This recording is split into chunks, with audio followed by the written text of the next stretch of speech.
صبر کا، شکر کا، قناعت کا، رجوع اللہ کا سبق دیتے ہیں. اصل موضوع ہی ان کا ہے. لیکن اب چونکہ صوفیاء کی جماعت میں وہ لوگ اللہ ماشاءاللہ خال خال رہ گئے، اور پھر یہ کہ بیٹھ گئے تعویذ دھاگے دینے والے، زاغوں کے تصرف میں، عقابوں کے نشے من.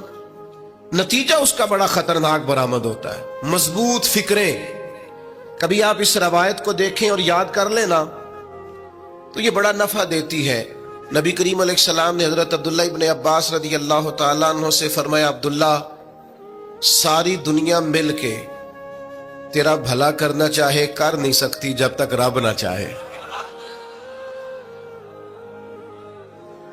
اور فرمایا سارے دنیا دار مل کے تیرا کچھ بگاڑنا چاہیں بگاڑ نہیں سکتے جب تک رب نہ چھوڑ دے بیٹا آپ، جب تک اللہ نہ چاہے.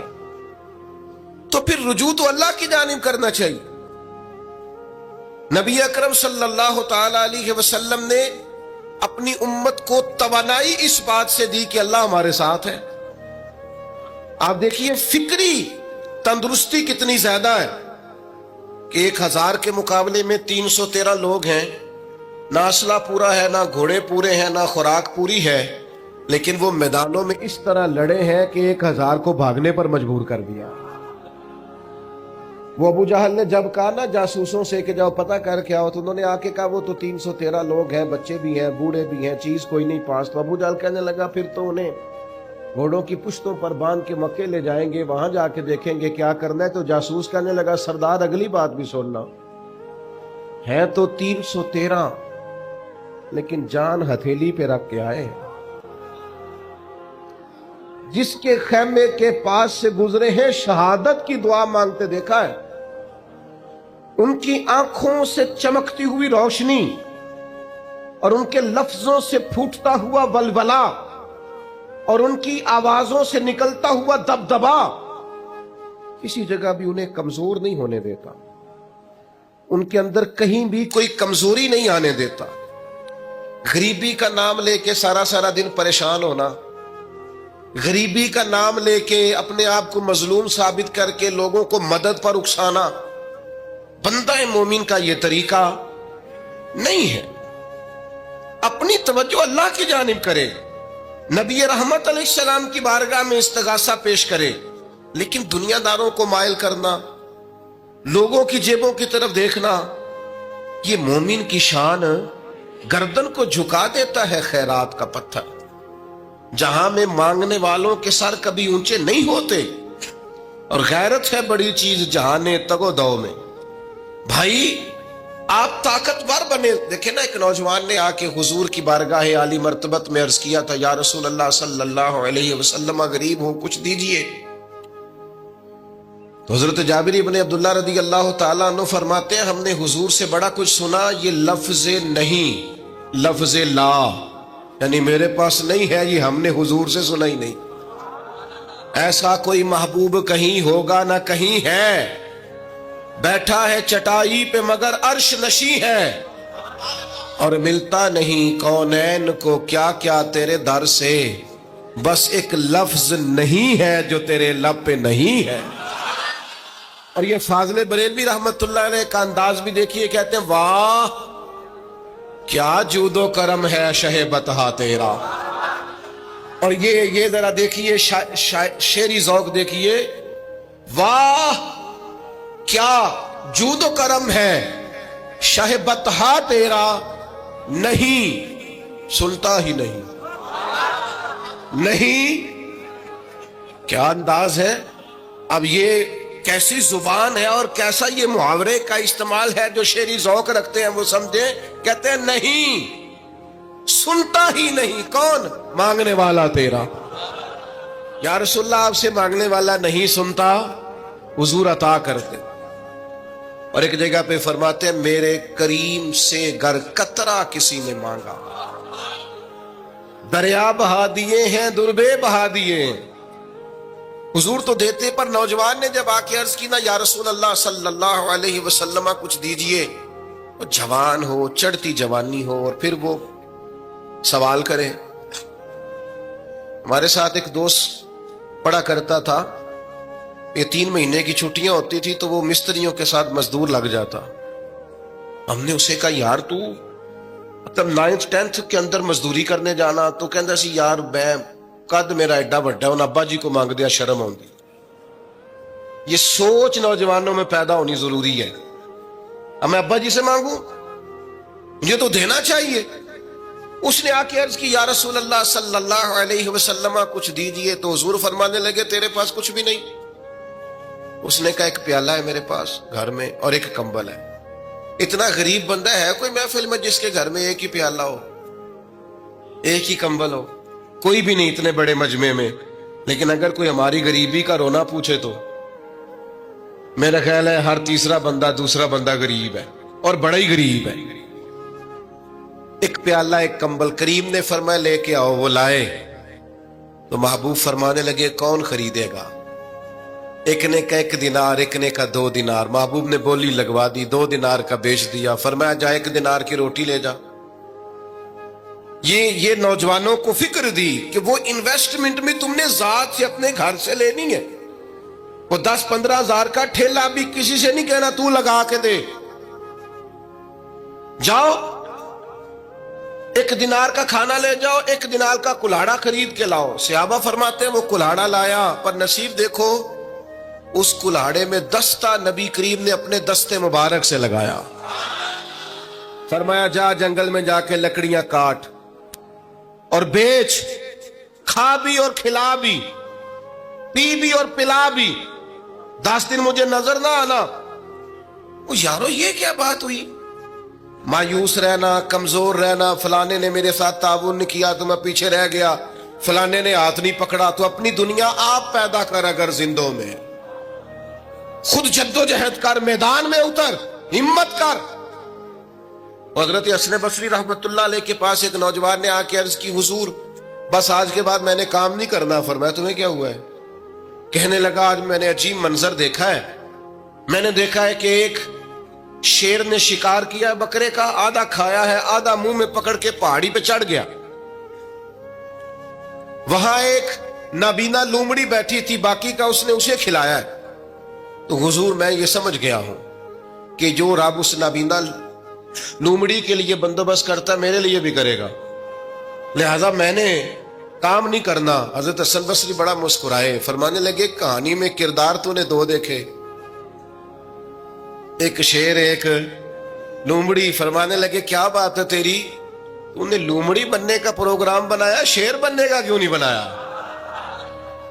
تو شیر بننا, شکار کر, خود بھی کھا دوسروں کو بھی کھلا. یہ کیا بات ہوئی؟ امت کے جوان فائلیں لیے دفتروں کے چکر لگاتے اور اپنی بغل میں کاغذات لیے امبیسیوں کے پھیرے کاٹتے اور ایجنٹوں سے سوال کرتے کہ مجھے ملک سے باہر جانا ہے, کیا طریقہ ہے؟ یہاں رہ کے بھی محنت ہو سکتی ہے, اپنی مٹی پہ چلنے کا سلیقہ سیکھو. سنگ مرمر پہ چلو گے تو پھسل جاؤ گے. دوستو سنو, میرے کریم نے فرمایا جا لکڑیاں. ایک پیشہ برا ہے میرے بھائیوں, ایک پیشہ, وہ ہے کسی کے آگے ہاتھ پھیلانا. باقی دنیا میں کوئی پیشہ برا جو ٹھیلا لگاتا ہے اور مالٹے بیچتا ہے اور سیب بیچتا ہے, بڑا عزت والا آدمی.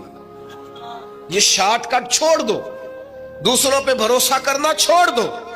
وہ شاعر ایک بیٹھا تھا نا, شاعر مجھ سے ناراض نہ ہو جائیں, تو کئی دفعہ وہ شعر و شاعری میں بھی ان کی حالت بڑی خستہ ہو جاتی ہے. جن دنوں لوگ پتلے کپڑے پہنتے ہیں, بعض شاعروں نے ان دنوں میں بھی موٹی چادر لی ہوئی ہوتی ہے. تو ایک جگہ بیچارہ بیٹھا تھا کونے میں, اللہ ماشاءاللہ سب کی بات نہیں, تو حالت ایسی خستہ تھی. ایک بندہ 5 روپے پھینک گیا, تو تھا خوددار, بڑی تکلیف کو اٹھا اپنے پیسے. تو اس نے کہا آپ کی حالت بتا رہی ہے, آپ کو ضرورت ہے. اس نے کہا ضرورت پڑی تو اللہ رسول سے مانگوں گا, تیرے سے کیوں مانگوں گا؟ شعر بڑا قیمتی کہا. اس نے کہا یہ آرزوئے کرم اور میں آپ سے کروں, یہ آرزوئے کرم اور میں آپ سے کروں, یہ بھیک اس کو دیجئے جس کا خدا نہ ہو. میں تو وارث ہے میرے اللہ رسول, میں کو لاوارث ہوں کہ تیرے سے مانگتا پھروں. بس ہم سمجھے ہماری قیمت وصول ہو گئی. اگر خودداری پر نوجوان نعرے لگانے لگ گئے تو پھر تو بات بن گئی. لگتا ہے محنت کا ارادہ بن گیا ہے. انشاءاللہ تعالی کشکول ٹوٹنے کا ٹائم آ گیا ہے. کرم کی برکھا برسے گی. یہی ملت کا جوان قیادت کرے گا. اور یاد رکھنا ہمیشہ قیادتیں غریبوں کے بچوں نے کی ہیں, جنہوں نے آدھی قیمت پہ کتابیں لے کے پڑھی ہیں, بڑی ڈگریاں انہوں نے حاصل کی ہیں. یہ کمزور نہ پڑھو. نبی پاک داعیہ اللہ ہے, حضور نے جگایا ہے. 15 دن نظر نہ آنا, مزدوری کر. وہ نوجوان 15 دنوں کے بعد آیا. اب تیرا حال کیا ہے؟ اس نے کہا حضور پہلے ایک پیالہ تھا نا, اب سارے گھر کے برتن بن گئے. پہلے ایک بستر تھا, اب سارے گھر کے بستر. اور نوجوانوں, ہم نے سہارا بننا ہے. ماں سے کہنا ہے اب تو نے آنسو نہیں بہانے, تیرا پتر بڑا ہو گیا ہے. بہن سے کہنا ہے اب تو کبھی پریشان نہیں ہوگی, تیرا بھائی بڑا ہو گیا ہے. بوڑھے باپ کے پاس بیٹھ کے کہنا ابا جی بس اب آنسو پوچھ دو, آج کے بعد پریشان نہیں ہونا, پتر جوان ہے. اپنی بیوی سے بچوں سے کہنا کہ کسی خواہشات پوری کرنے کے لیے تمہیں دیر تک انتظار نہیں کرنا پڑے گا, ہم میدان میں ہیں. بس اپنی مٹی پہ چلنے کا سلیقہ سیکھو, سنگ مرمر پہ چلو گے تو پھسل جاؤ گے. نبی پاک نے محنت کو سپورٹ کیا ہے, مشقت کو سپورٹ کیا. حضور علیہ السلام نے فرمایا سب سے بہترین کمائی وہ ہے جو تو اپنے 2 ہاتھوں سے محنت کر کے کھاتا ہے. فرمایا اللہ کے نبی حضرت داؤد علیہ السلام محنت کر کے کمایا کرتے. سنگیو کام کرنا. اور دوسری بات, بھروسہ اللہ رسول پہ. بھروسہ, ادھر دیکھو میری طرف. دنیا داروں سے امیدیں لگا لیتے ہو بہت زیادہ, تو دنیا دار بندے بیچارے کمزور ہوتے ہیں. جی یہ الیکشن کے دن تھے, گزشتہ سے پیوستہ الیکشن جو گزرا ہے, تو میرا ایک پیار والا دوست بھی ایک ایم کے امیدوار کا بڑا ووٹر سپورٹر تھا. یہاں اس نے اس کا بیج فوٹو والا لگایا ہوا تھا. میں رات کو دیر سے جلسے سے لوٹ رہا تھا تو وہ کھڑا تھا باہر, اور اندر امیدوار صاحب تقریر کر رہے تھے. میں نے کہا ادھر آ. وہ آ گیا. میں نے کہا تو بڑا ووٹر سپورٹر ہے, جا تقریر سن جا کے. تیرا لیڈر تقریر کر رہا ہے, تو باہر گھوم رہا ہے. کہندا ہے پیر صاحب جھوٹ پہ ماردا جے سارے, جھوٹ بول رہا ہے, کرنا کرانا کچھ نہیں. تو میں کہ یار جی ایڈے پکے ووٹر سپورٹر نو بھی پتا ہے کہ جھوٹ پہ ماردا ہے, تو ہم تو ویسے ہی سپورٹر نہیں ہیں. ہم نے تو کی محبت تو سیاست کا چلن چھوڑ دیا. ہم اگر عشق نہ کرتے تو حکومت کرتے. او بھائی, جب پکے ووٹر سپورٹروں کو امیدیں نہیں ہیں تو آپ کن سے امیدیں لگائے بیٹھے ہیں؟ آپ جدوجہد کریں, اور امیدیں اللہ رسول سے.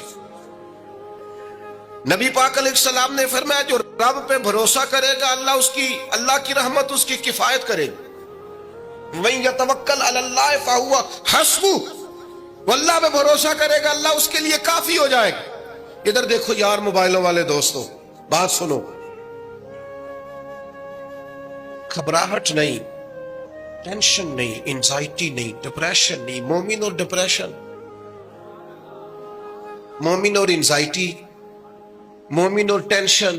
او جی مجھے پتہ نہیں مجھے کیا ہو رہا ہے, جی مجھے خوف آتا ہے. آپ کو خوف آتا ہے مومن ہو کے؟ آپ کو یہ کرونا کے دن تھے تو مجھے لے گئے ایک سرکاری ہاسپٹل میں, آپ کچھ یہاں بات کریں, لوگوں کو حوصلہ دیں. تو ایک ڈاکٹر صاحب مجھ سے کہنے لگے جی مجھے نہ تنگ جگہ بڑی گھٹن ہوتی ہے, تو موت سے بڑا ڈر آتا ہے, قبر تو بڑی تنگ ہوتی ہے. میں نے کہا ڈاکٹر صاحب کچھ بھی. کہنے لگے سانس ہی نہیں آتا, چاروں جانب سے بند ہے. تو میں نے کہا بچہ بھی تو ماں کے پیٹ میں سانس لیتا ہے نا. آپ نے تو سبحان اللہ کہا. وہ ڈاکٹر تھے, انہوں نے نہیں کہا. وہ کہنے لگی جو تے اماں لیندی صاحب. ہنستے نہیں جی, باتیں ہنسنے کو نہیں سنا رہا, میں فکری باتیں کر رہا ہوں. کہا وہ تو اماں آکسیجن لیتی ہے تو بچے کو جاتی ہے. تو میں نے کہا چلے ڈاکٹر صاحب وہ جو انڈے سے بچہ نکلتا ہے اس کے تو چاروں جانوں کوئی صورت نہیں ہوتی سانس کی. تو مجھے کہنے لگے آپ کہنا کیا چاہتے ہیں؟ میں نے کہا میں یہ کہنا چاہتا ہوں قبر کی 2 حالتیں ہیں. قبر دوزخ کے گڑھوں میں سے گڑھا بھی ہے اور جنت کے باغوں میں سے باغ بھی ہے.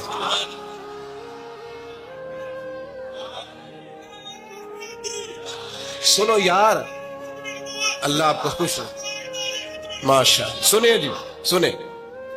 میں نے کہا اگر کسی کا یہ ذہن بن جائے کہ مرنے کے بعد میں نے باغ میں جانا ہے ایک منٹ کے لیے سوچو نا یار، یعنی ادھر قبر بند ہوئی تو نیچے باغ، اور باغ بھی معمولی نہیں، جنت کے باغوں میں سے باغ، اور باغ ایسا شاندار جس میں آنکھ کھلی تو پہلی زیارت ہی مدینے والے معبود کی۔ سونا موڑا تیرا یار نیلو ساری جان اپنی تے گل کرے گا رب کی بولی بول سن کے مٹھڑے بول دیڑیو من میرا پیا ڈول من میرا پیا ڈول ہاتھ بلند کر کے تیریاں کیا باتاں تیریاں کیا باتاں تیریاں کیا باتاں تیریاں کیا باتاں تیریاں کیا